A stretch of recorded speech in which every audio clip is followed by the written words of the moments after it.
percayalah bahwa kegagalan itu adalah bagian dari proses menuju kemenangan.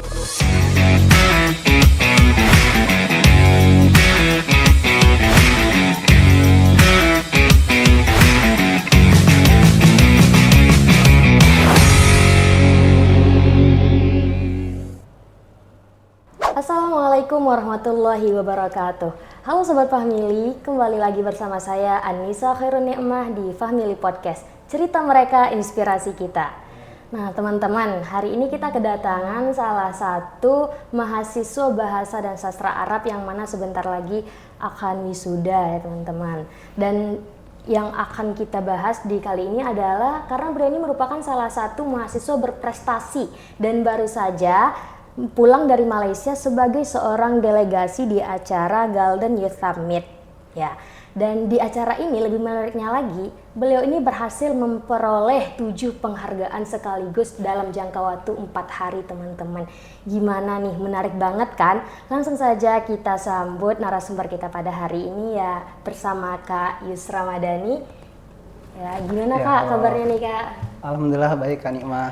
Gimana nih Kak perjalanannya nih dari rumah ke sini dengan menghadapi panasnya Ciputat ini Kak? Waduh, kalau hari ini mungkin alhamdulillah cukup cerah ya Kak Nikmah, jadinya nggak cukup cerah, berawan jadinya nggak terlalu panas seperti biasanya sih. Iya. Alhamdulillah.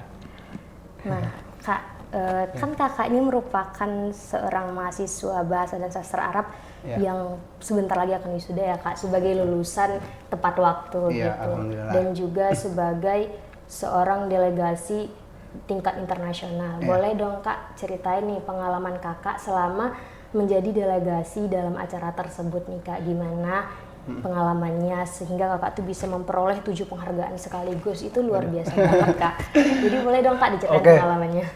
Baik, terima kasih Kak Nikmah. Sebelumnya terima kasih kesempatannya karena sudah diundang ke sini. Jadi kalau mau bercerita, aku mungkin bercerita mulai dari awal banget struggle aku ketika aku tuh hampir sebenarnya gagal untuk berangkat ke Malaysia. Karena kenapa? Karena tadi yang Kak Nikmah bilang, aku itu ada banyak pertimbangan. Di antaranya itu yang pertama masalah finansial. Aku harus ngatur finansialku. Kedua, time managementku karena aku harus bisa membagi waktu antara persiapan berangkat ke Malaysia dengan tugas akhirku yang harus dikejar gitu ya. Jadi dari situ sebenarnya ada kebimbangan dalam diriku sebenarnya untuk berangkat atau tidak. Cuman dari situ aku belajar bahwa ternyata yang harus kita lakukan ketika kita merasa bimbang, kita merasa ragu adalah dengan meyakinkan diri kita bahwasanya kita itu bisa menghadapi semuanya gitu. Jadi kebanyakan orang mungkin ya gak bisa mengambil langkah besar karena menganggap langkah itu terlalu besar untuk kita hadapi. Padahal langkah pertama yang harus kita lakukan adalah kita yakinkan diri kita dulu gitu ya, bahwasanya kita itu bisa mengatur time manajemennya, kemudian kita bisa mengatur finansialnya, dan kita yakin bisa untuk menyelesaikan semuanya satu persatu. Nah mungkin keyakinan dulu deh yang harus kita bangun. Akhirnya dari situ aku juga beruntung banget karena punya Kak Prodi yang hampir setiap hari ya ngechatin kapan nih Yus sidang gitu, kapan Yus sidang ya. Makanya aku juga jadi terpacu untuk ikut sidang tepat waktu dan juga ikut acara ini karena memang ini menjadi goals aku emang dari dulu gitu ya, menjadi salah satu wishlist aku di tahun 2026. Aku pengen ikut international conference di luar negeri ya, dan alhamdulillah berkesempatan untuk berangkat ke sana, dan saya juga sebenarnya tidak menyangka bisa pulang dengan 7 penghargaan itu sih, nggak menyangka sih sebenarnya. Seperti itu sih ceritanya. Terus Kak selama mengikuti kegiatan ini ya Kak, apa sih tantangan terbesar bagi Kakak sendiri gitu? Oke, selama mengikuti kegiatan ya, pertama kegiatan ini kan perlu diketahui sebenarnya tidak hanya 4 hari di Malaysia, tapi juga ada pembekalan selama 1 bulan sebelum kita berangkat ke Malaysia secara online.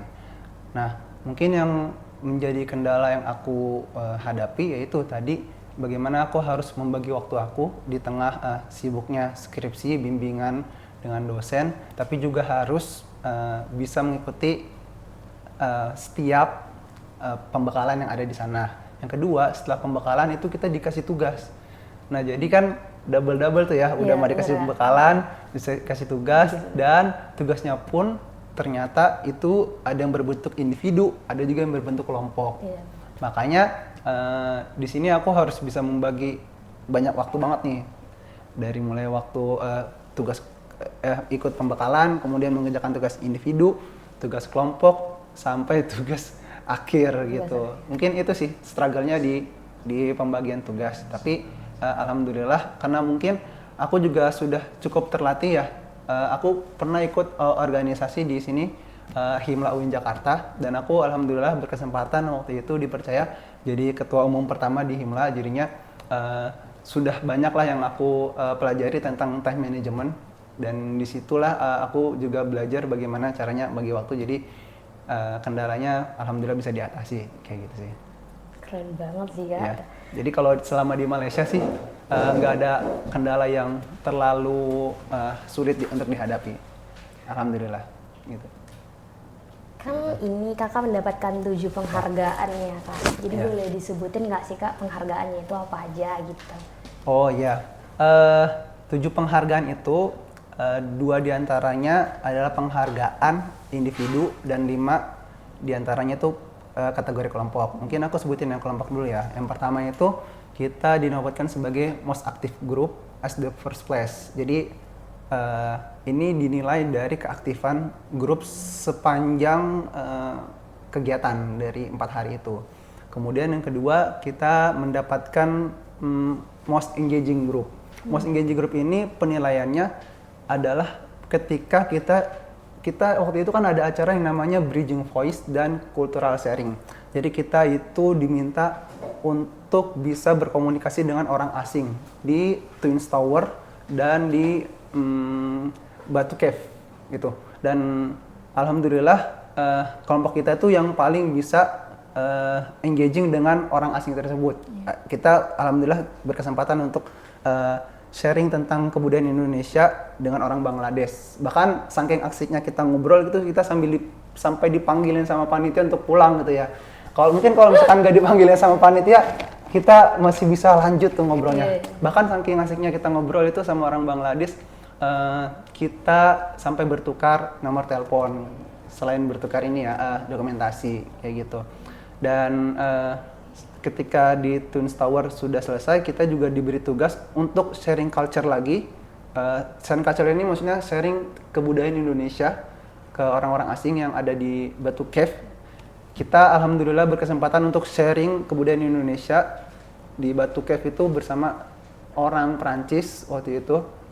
Kemudian juga sama orang Islandia dan juga orang Australia.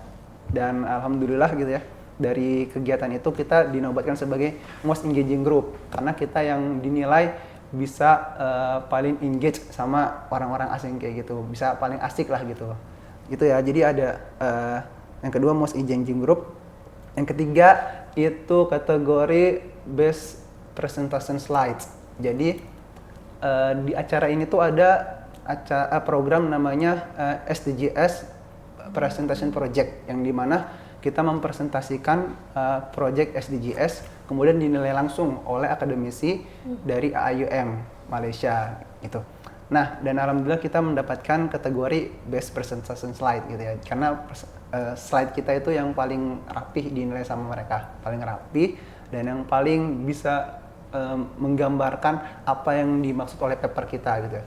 Kemudian yang keempat itu kita juga dapat most social media project, most creative social media project. Jadi karena kita itu selain disuruh bikin paper dan presentasikan paper, juga kita diminta untuk membuat akun IG, akun Instagram, kemudian akun Instagramnya itu diisi dengan konten-konten edukasi, dan alhamdulillah kita dapat juara ketiga di situ karena ya lumayan mengedukasi mungkin ya. Mungkin teman-teman nanti bisa kepoin ya IG-nya gitu, Digitox. Dan yang terakhir karena memang kita sudah mendapatkan keempat ini gitu ya, first place semua kecuali yang ini yang tadi sosial media itu third place, akhirnya kita mendapatkan kategori sebagai best group di peringkat pertama gitu, first place gitu ya. Itu sih, itu kategori kelompok. Dan kategori individunya itu aku dapat 2. Yang pertama itu sebagai most inspiring team leader. Jadi team leader yang paling menginspirasi sebagai kedua gitu ya, second place. Dan sebagai best delegates. Jadi yang pertama kalau best delegates kayak gitu. Dan ini semua aku harus akuin, semuanya itu aku dapetin karena pengalamanku di Himla BSA gitu. Pengalamanku memimpin Himla di BSA itu sangat membekas, sangat berarti, sehingga ketika berangkat ke sana ya aku udah terbiasa gitu untuk memimpin tim, membawa tim menjadi ya tim yang terbaik gitu. Kayak gitu sih.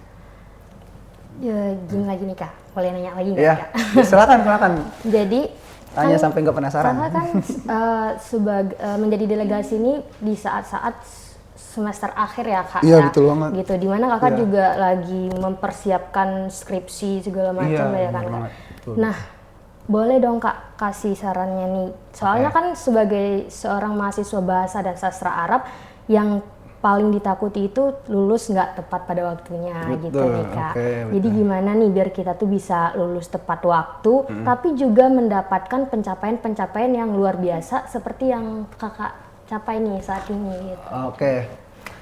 Mungkin cara dari aku ya. Iya. Yang pertama itu kita harus yakini dulu bahwa diri kita itu mampu dan bisa. Itu dulu. Jadi akan ada gitu ya bisikan dalam diri bahwasanya kita tuh nggak mampu karena ini terlihat sangat berat gitu ya.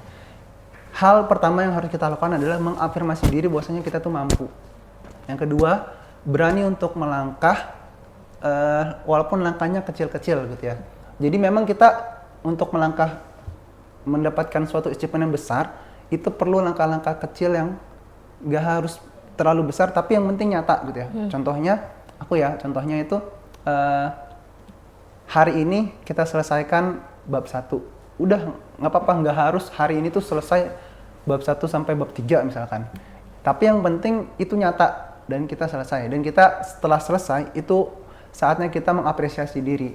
Jangan terlalu mendorong diri itu sehingga diri kita tuh menjadi stres. Itu yang justru nantinya membuat kita ketika burn out, kita nanti untuk recovery-nya itu lama. Jadi ketika kita sudah menyelesaikan suatu tugas, tolong untuk menghargai diri, apresiasi diri, entah jajan kesukaan kita, entah nonton film kesukaan kita gitu ya. Abis itu besok kita fight lagi kayak gitu. Jadi coba ketika kita sudah melangkah demi langkah itu apresiasi diri kita gitu ya, agar besok itu ada semangat kembali untuk melangkah lagi kayak gitu.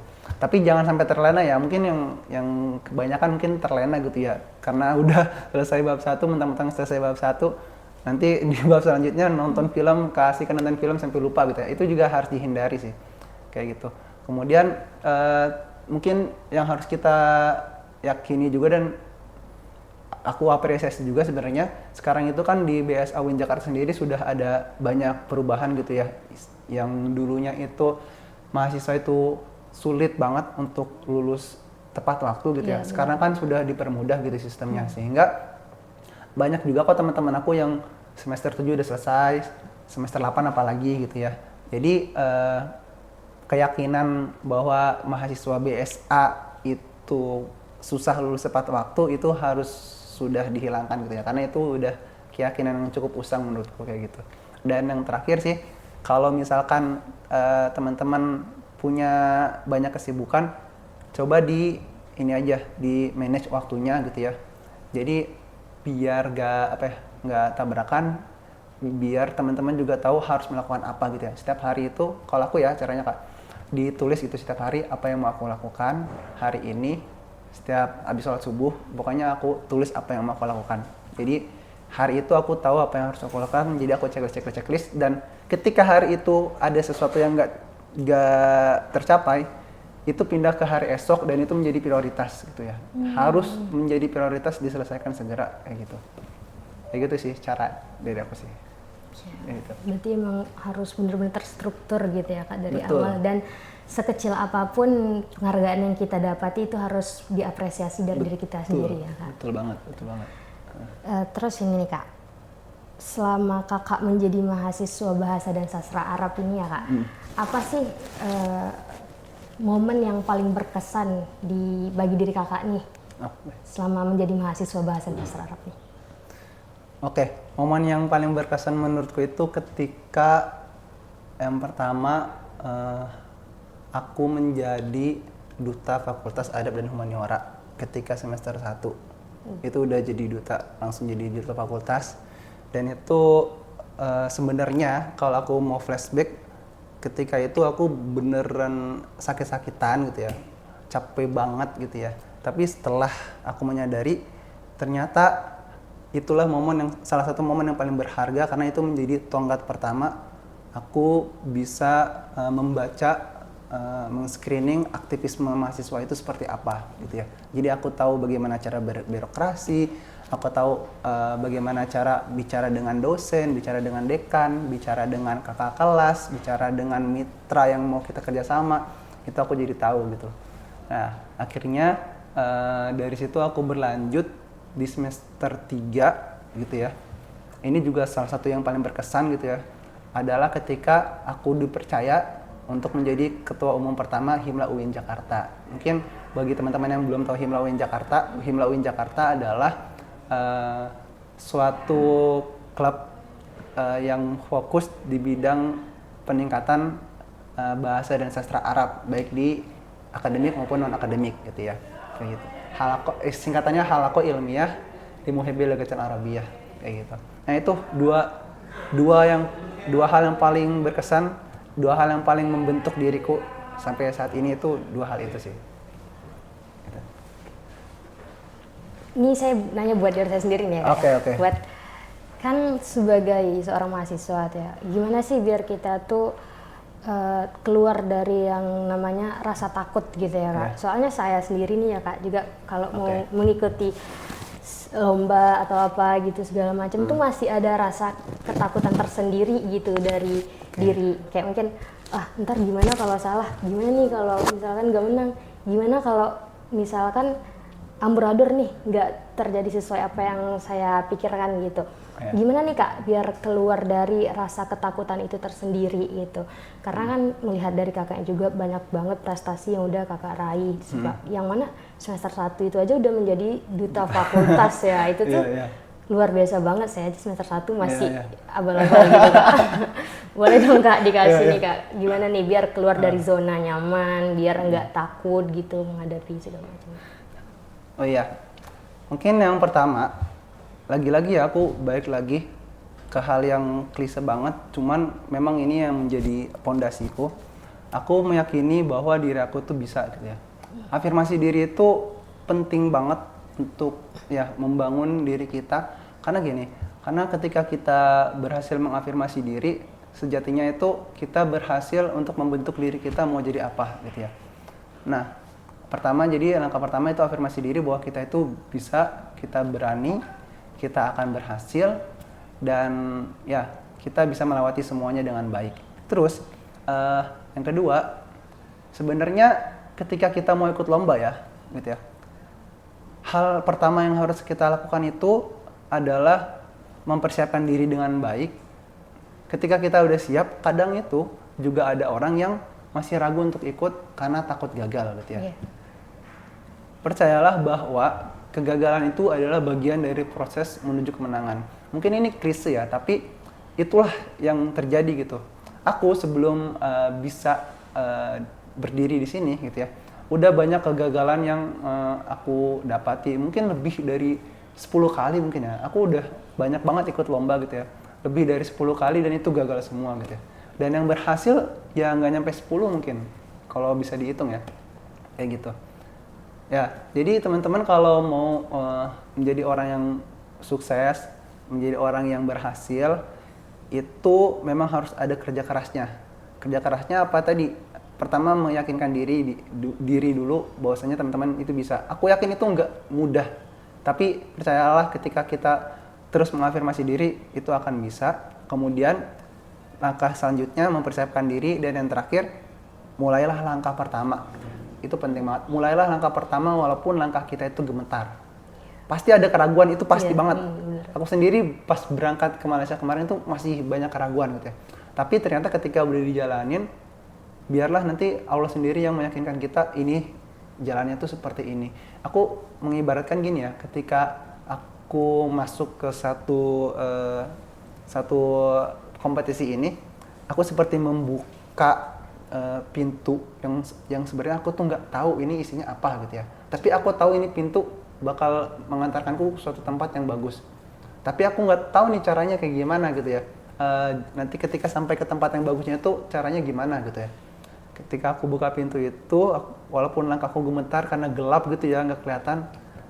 Tapi setiap langkah aku itu ada lampu-lampu yang menyinari gitu ya. Aku nggak ibaratnya kayak gitu. Jadi ada lampu-lampu yang menyinari, maksudnya gini. Yang penting kita berani berjalan dulu, nanti itu akan ada jalannya pasti. Kalau misalkan itu menjadi rezekinya kita.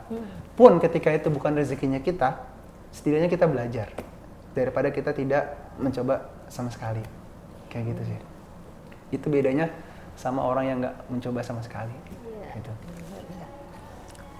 Nah, gini Kak, mungkin bagi sebagian orang ya Kak ya, berpikir kalau masuk jurusan BSA itu menakutkan gitu, segala macam, karena harus berhadapan dengan bahasa dan sastra Arab, bahasa Arab gitu ya. Gimana nih biar misalkan kalau misalkan ada orang-orang dari kayak masih SMA tapi dia tuh punya ketertarikan di dalam bahasa Arab, gimana biar dia tuh waktu masuk bahasa dan sastra Arab tuh apa sih yang harus dipersiapkan olehnya gitu bagi orang yang dari bukan tamatan pondok gitu ya Kak, maksudnya itu gimana sih, apa sih yang harus dipersiapkan gitu?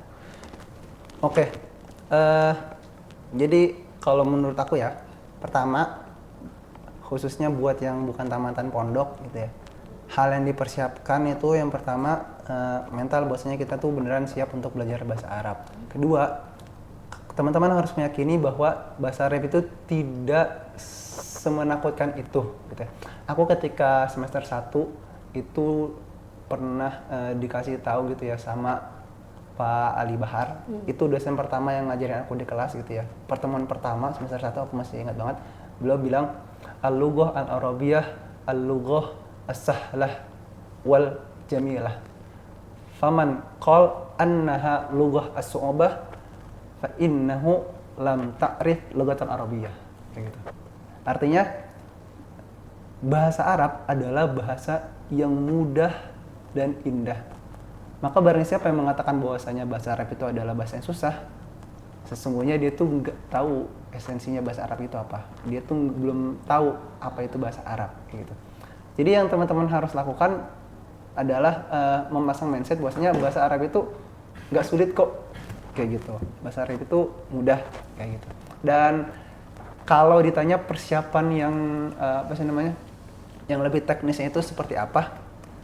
Kalau menurutku ya, yang pertama untuk yang non pondok, coba untuk belajar sama teman-teman yang udah ahli. Dekati teman-teman yang udah lebih pintar daripada kita, belajar serius sama mereka.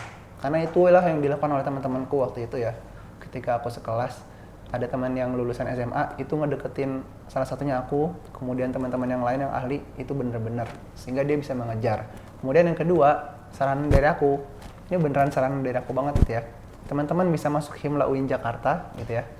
Ini bukan promosi tapi beneran, di Himla UIN Jakarta itu teman-teman bakal diajarkan tentang nahwu sorof, kemudian tentang balaghah, pokoknya ilmu alat itu diajarkan ya, sehingga memang jadi tujuan Himla juga kan untuk meningkatkan kualitas akademik dari mahasiswa yang memang kualitasnya masih di bawah gitu ya.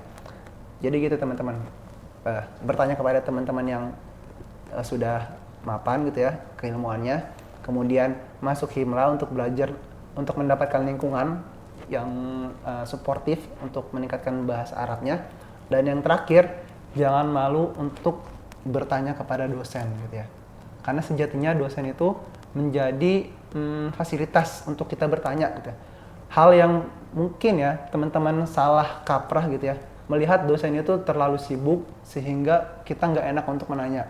Padahal faktanya gitu ya, dosen itu justru senang ketika ditanya oleh mahasiswa. Teman-teman bisa tanya gitu ya, berbagai macam dosen. Itu ketika ditanya oleh mahasiswa itu beliau-beliau itu senang karena kenapa? Dianggap beliau itu ada gitu. Beliau itu bisa ditanya gitu. Jadi perbaiki mindset kalau bahwasanya dosen itu kalau ditanya malah nggak enak. Itu padahal menjadi bestie gitu. Kalau aku menjadi bestie sama Jadi dosen. bestie. Malah jadi udah bestie. bestie banget sama dosen. Iya, malah jadi bestie banget. Dosen BSA baik-baik kok. Aman. Terus ini Kak, menurut Kakak nih, seberapa besar peran BSA nih dalam membantu Kakak tuh sampai bisa punya keberanian, terus kemampuan, sampai menjadi delegasi tingkat internasional seperti ini Kak? Oh iya. Peran BSA itu seberapa besar gitu? Oh iya, peran BSA itu menurutku besar banget karena tadi pengalamanku di Himla itu sudah luar biasa sekali. Terus yang kedua, aku juga terlatih untuk belajar berbicara bahasa Arab dengan baik melalui Himla karena aku ikut kelas debat bahasa Arab di Himla dan alhamdulillah juga waktu itu pernah juara harapan 1 tingkat internasional juga bersama teman-teman di Himla. Dan ketika berangkat ke Malaysia, yang menjadi salah satu keistimewaanku adalah karena aku bisa 3 bahasa. Bahasa Indonesia, bahasa Inggris, dan bahasa Arab. Dan itu nggak banyak di sana gitu. Sehingga mungkin itu menjadi salah satu penilaian juga kenapa aku bisa jadi best delegate kayak gitu. Jadi kalau ditanya seberapa besar, mungkin kalau aku bisa persenin bisa sampai 55% lah ya gitu, BSA gitu ya, mempengaruhi kesiapanku untuk berangkat ke sana gitu, kayak gitu. Oke, tadi Kakak sempat mention ya di BSA itu ada organisasi Himla gitu ya. Betul. Nah, dan di Himla itu juga ada belajar debat gitu. Berarti Betul. di Himla itu ada pembelajaran kayak khusus untuk kayak mahasiswa yang punya ketertarikan tersendiri untuk debat atau mungkin pidato bahasa Arab. Betul. Itu berarti punya kelas tersendiri ya Kak di Himla UI Jakarta ini.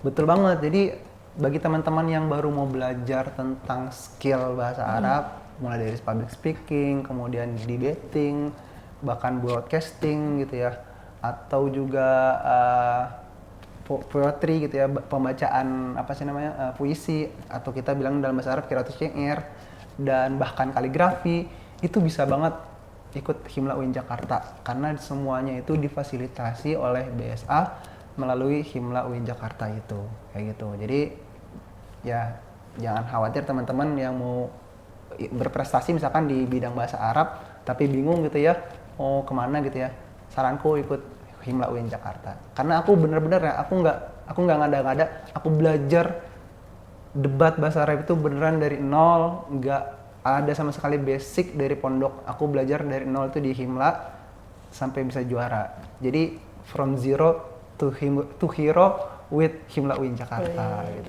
Dan Himla cuma ada di BSA. Iya, dan Himla cuma ada di BSA gitu. Iya, benar-benar.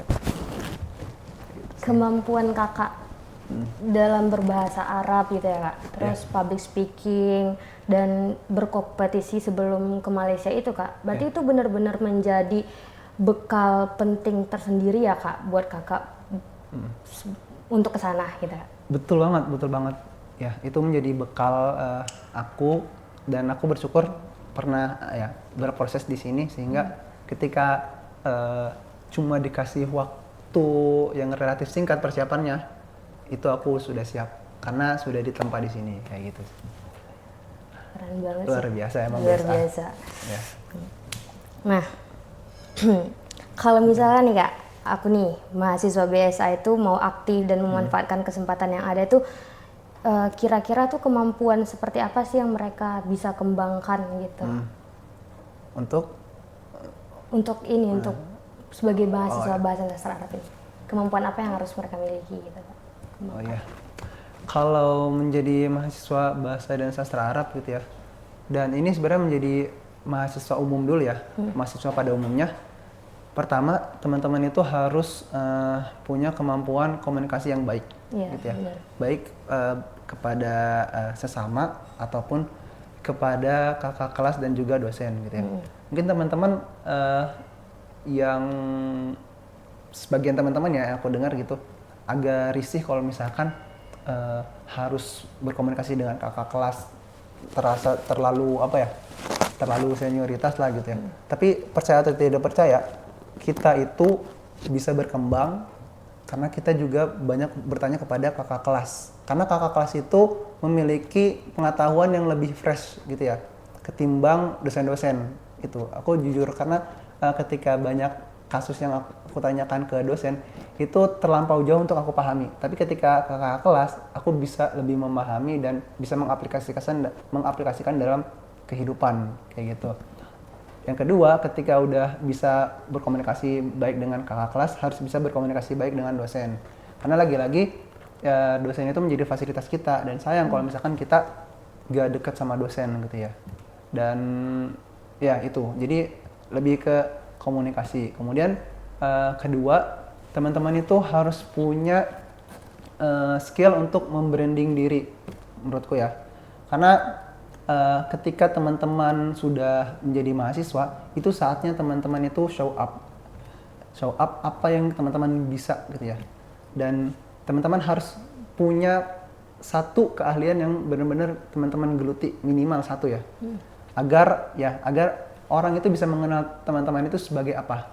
Karena tidak akan orang itu bisa mengenal teman-teman kecuali teman-teman punya keunikan dan keahlian yang gak banyak orang miliki kayak gitu. Misalkan bisa debat bahasa Arab kayak gitu, atau teman-teman jago di bidang public speaking, atau teman-teman jago di bidang editing, atau teman-teman jago di bidang syarhil dan lain sebagainya gitu, atau teman-teman jago di bidang penulisan dan lain sebagainya. Pokoknya itu harus dipupuk dan digeluti gitu ya. Dan kalau secara khusus ya, kalau misalkan secara khusus untuk anak-anak BSA, kalau menurutku sih keahlian buat anak BSA yang penting teman-teman bisa punya semangat tinggi untuk baca literatur Arab aja sih. Itu sih yang benar-benar benar-benar harus teman-teman bisa ya dalami gitu ya, tanamkan dalam diri teman-teman, itu harus digali kayak gitu. Karena hampir semuanya nanti literaturnya tuh dalam bahasa Arab gitu ya. Dan ketika skripsi pun nanti itu harus 70% itu referensinya dari bahasa Arab. Jadi semangat buat belajar bahasa Arab ya. Ya. Gitu sih. Jadi emang banyak banget udah pengalaman yang Kak Yus alami ya selama di 8 semester ya Kak di sini, dengan prestasi-prestasi gemilang yang diraih gitu. Boleh nih Kak kasih tip and triknya nih gimana biar kita tuh bisa menjadi kayak Kak nih yang sebagai banyak meraih prestasi-prestasi unggul baik tingkat nasional maupun internasional nih Kak. Kasih tip and triknya dong Kak, gimana? Oke, jadi kalau dari aku pribadi, yang pertama cobalah untuk keluar dari zona nyaman. Keluar dari zona nyaman itu maksudnya gimana? Ketika orang lain tidur, kita masih belajar gitu ya. Ketika orang lain cuma kuliah, kita coba untuk ikut lomba. Ketika orang lain ya cuma nongkrong di kafe gitu ya, kita nongkrong bersama teman untuk membangun suatu project gitu ya. Ketika orang lain ya cuma santai-santai aja di kosan gitu ya, kita magang gitu ya, kita ikut soft skill, kita ikut diskusi gitu ya. Jadi paksa teman-teman untuk sibuk, karena ketika teman-teman udah memiliki waktu kosong itu hati-hati. Itu tandanya teman-teman itu sedang mubazir waktu yang sebenarnya menurutku ya kuliah ini adalah masa keemasan untuk kita gitu ya. Jadi manfaatkan waktu dengan baik di masa kuliah gitu ya. Kemudian yang kedua, selain keluar dari zona nyaman, itu kita juga harus menjaga kesehatan kita, gitu ya. Jangan sampai kita sakit-sakitan ketika kita kejar banyak hal, gitu ya. Karena kenapa? Karena ini pengalaman pribadiku, aku kejar banyak hal ketika semester 3, memang terkejar, tapi akhirnya aku jadi sakit 2 kali, gitu ya, tipes sama DBD, sehingga apa konsekuensinya? Jadi aku vakum cukup lama, 3 bulan. Nah itu kan menjadi hambatan juga kan untuk teman-teman terus berproses, gitu ya. Nah itu jadi saranku, walaupun teman-teman ada banyak capaian, harus jaga kesehatan, gitu ya. Kemudian yang ketiga, tipsnya itu jangan malu untuk menjadi orang bodoh. Jangan malu mohon maaf, jangan malu kelihatan seperti orang bodoh, gitu ya. Bukan jadi orang bodoh ya. Jangan malu kelihatan seperti orang bodoh. Artinya apa? Kita itu lebih banyak bertanya, gitu ya. Aku sampai diledekin sama teman-teman. Pokoknya kalau dalam diskusi itu Yus pasti banyak nanya, gitu ya. Sampai diledekin. Udah semuanya nggak usah capek-capek nanya, biarin Yus aja yang nanya, gitu ya. Kan kelihatan kayak orang bodoh, gitu ya. Maksudnya banyak nanya, gitu ya. Karena ketika kita terlihat seperti orang bodoh, itu tandanya kita tuh sedang berproses untuk meninggalkan kebodohan. Gitu. Jadi jangan ragu untuk terlihat seperti orang bodoh. Karena hal yang kedua teman-teman harus ketahui, ketika kita terlihat seperti orang bodoh, maka komunikat kita itu tidak akan ragu untuk memberikan semua yang dia ketahui kepada kita. Ketimbang dia taunya kita orang pintar. Jadi kalau orang lain taunya kita orang pintar, cuma beberapa hal doang yang dia kasih tahu, gitu ya. Karena ngeliat, oh ini orang udah pintar. Tapi kalau kita terlihat seperti orang bodoh, semuanya akan dikasih tahu ke kita, kayak gitu. Jadi jangan ragu untuk terlihat dan jangan malu terlihat seperti orang bodoh, tapi jangan jadi orang bodoh, kayak gitu. Kemudian yang terakhir, yang keempat mungkin ya, teman-teman harus punya waktu untuk baca buku sih. Aku saranin banget, itu agenda yang tidak bisa dihilangkan dari mahasiswa. Apapun kesibukannya, teman-teman harus punya spare time waktu untuk baca buku. Bukan hanya untuk menambah ilmu pengetahuan, tapi juga untuk melatih diri kita itu mentransformasikan tulisan itu menjadi abstraksi, menjadi imajinasi yang tergambar dalam pikiran kita, gitu. Jadi bacanya, jadi catatan juga ya, bacanya itu nggak hanya memindahkan tulisan ke otak, tapi memindahkan informasi bahkan makna yang tertera dalam teks ke otak, kayak gitu. Itulah yang dinamakan literasi yang berhasil.